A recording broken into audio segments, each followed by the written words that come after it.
Our next speaker is Gowri Kishore from the Millennium School, Dubai. Gowri loves immersing herself in research, writing, and painting. Being an avid debater and public speaker, she loves meeting new people and building friendships wherever she goes. Have you ever found yourself trying to be the most extraordinary out of the bunch? This is the question she asks in her TED Talk. Listen in to find out about the destructive cycle of seeking external validation in order to feel content. Have you ever wondered how a simple app that once kept you from completing your homework could evolve into a source of deep introspection and self-doubt? Okay, imagine an app that was your guilty pleasure, a sanctuary from homework, and even a gateway to accomplishing whatever you want.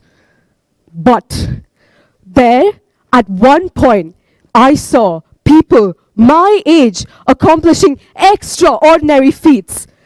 The catch? They're accomplishing all these milestones before they turn 18. Compared to them, I have done nothing in my life. I'm just an ordinary kid. So how do I stand out?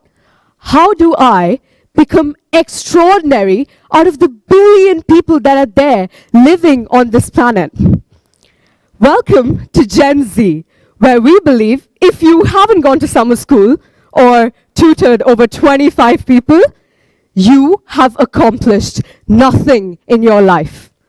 This new wave amongst our generation, where simply playing the piano because you're passionate about it isn't enough. You need to create an impact in this world with your passion. You need to make headlines in order to validate the fact that yes, your life is worth living. But it's time people realize that you don't have to be extraordinary to have a life, or that being extraordinary doesn't mean that you figured out your life either. I was an unremarkable Indian kid, dipping Parle-G biscuits in my father's chai, a memory etched in the familiar hues of an Indian household's daily life. But that was all about to change when I unearthed a new word, a word capable of halting the world in its tracks, a word that almost made me believe that I could be Elsa from the movie Frozen. Gifted. I yearned to hear that term spoken of me. Back then, being called gifted implied you weren't just merely exceptional, that you had conquered life's every single summit. The chase of trying to be called gifted, however, felt like a Penrose staircase. I participated in a multitude of events, ranging from dance to debate to drama to MUN. Gosh, I even made myself learn to play the keyboard so that I could be a part of the school band. But with every single victory, there was a shadow of defeat. Whenever I used to hear of someone else's accomplishments, I felt an inadequacy gnawing at my soul. A ceaseless inner voice whispered that I was doomed to fail. I'd never bring pride to my parents, never attain the title of being gifted, remaining an ordinary child. And so I spent my days and my nights in a relentless quest for success. Me, being the compulsive people pleaser that I am, said yes to every single request, even if it meant burning the midnight oil. I convinced myself that this pursuit, it lent meaning to life. But in hindsight, all it did was plunge me into meltdowns, anxiety, and a cesspool of unhealthy habits. I found myself in a destructive cycle where I was seeking external validation in order to feel content within. One such example of this idiocracy was my portal into elocution, the dramatic recitation of poems and proses. I discovered my love for elocution at the tender age of 9, and ever since then, my teachers incessantly enrolled me in competitions. However, My love for elocution turned sour whenever I faced defeat. I became my harshest critic, deeming myself a worthless failure, and even my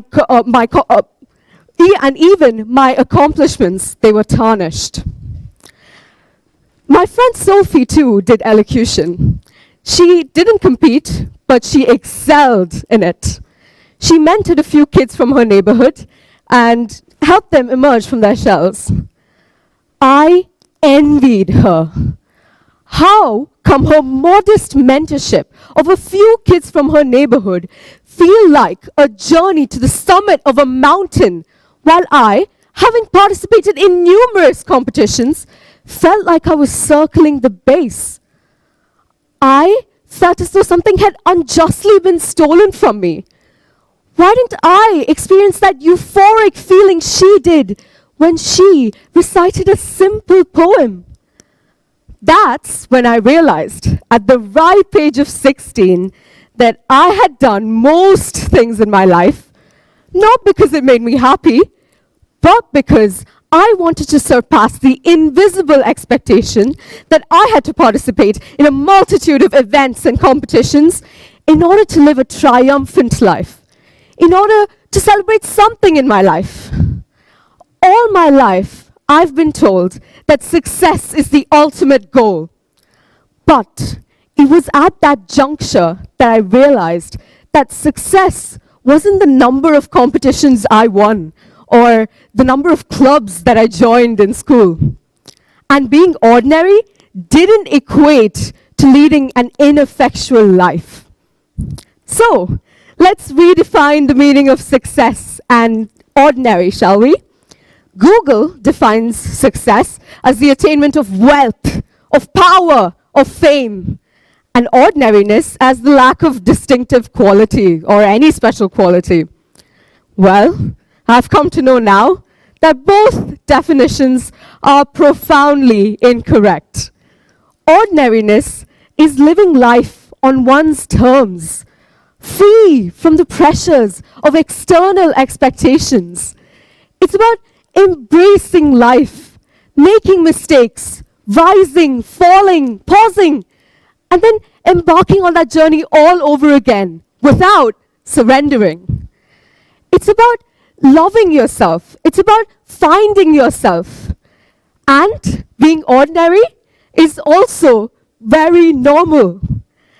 Being ordinary, on the other hand, also means finding contentment in what you do, which equates to being successful in your life. We are all ordinary souls traversing ordinary lives in this vast cosmos. Each person defines their own brand of being ordinary and scripts their own unique meaning of success. Life isn't a race to find out who achieved the most. It's a voyage to find where your true happiness really resides, whether that's a 9-to-5 job or the embrace of family at home. So, if you're a teenager or an adult that's struggling with the idea of being ordinary or feeling like you're not ordinary or extraordinary, just know that there's a vast life that awaits you. Life isn't about worrying about these small things. It's the small, small moments that you spend with the people you love. You need to cherish them, grab a hold of them. Life is a one-way ticket, and there's no going back, and you don't know what lies ahead. So, go do ordinary things. Go play football, go to work, go to school, come back home, and then just call it a day. Embrace that ordinary lifestyle, for there's a profound beauty in the ordinary, but it can only be seen through an extraordinary lens. Thank you.